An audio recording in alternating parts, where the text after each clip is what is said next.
Every cancer patient I've met so far has told me that after cancer, the fear of recurrence sticks around. As I drove to my final scan, 5 years after first going into remission, I felt in my bones that I would be different. I would no longer be afraid. I was moving forward with my life, leaving cancer behind me. But a few days later, my oncologist called me to let me know that I had developed 2 nodules in my right lung. A recurrence this late rarely happens, he said. He seemed as shocked as I was, and in that moment, my life began to spiral out of control again. My wedding fell through. I had to pull the brakes on the last year of my undergrad degree, and worst of all, I found myself back in the world of surgeries and aggressive chemotherapy, a world that I thought I'd left behind for good. By the age of 22, I had become a 2-time cancer survivor.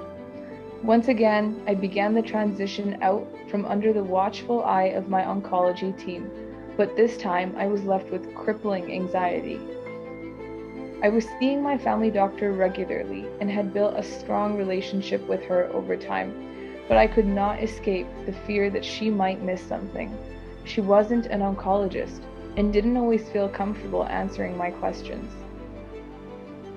One evening, a few months after finishing treatment for my recurrence, I was examining the many scars that I had been left with from the numerous surgeries.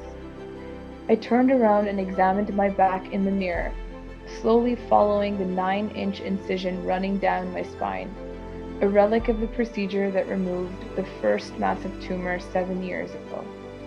As I began to turn my head back around, out of the corner of my eye, I caught a glimpse of a little bump that had started to form around the tumor site.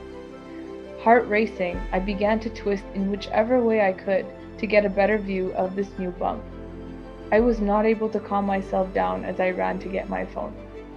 My hands trembled as I called my family physician, the person who I had been told to contact in case any medical issues arose. She tried to comfort me, but her answer remained, "I'm sorry, honey, it's very difficult for me to give you a good answer about what this is. You're going to have to reach out to your oncologist and see what he thinks." I thanked her and hung up and began my series of phone calls to the cancer center. I just needed to know that I was going to be okay, but it took me 4 days to get a call back and 3 more to get an appointment with my oncologist. During those 7 days, I couldn't eat, sleep, or work. I lost weight and couldn't get out of bed. My friends and family tried to reassure me that it was nothing and urged me to try to calm down. I tried, but it felt impossible after everything that had happened. Thankfully, at the appointment, my oncologist assured me that the new bump was not concerning. I finally felt myself relaxing, and as the fear faded, I thought to myself, I could have spent the last week living. I felt a little guilty.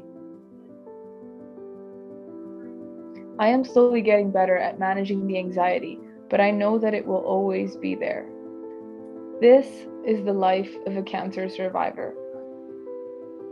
I hope that with all the new technology and ways to communicate, the healthcare system will be able to help me and other patients and their families navigate the ups and downs of living with an illness.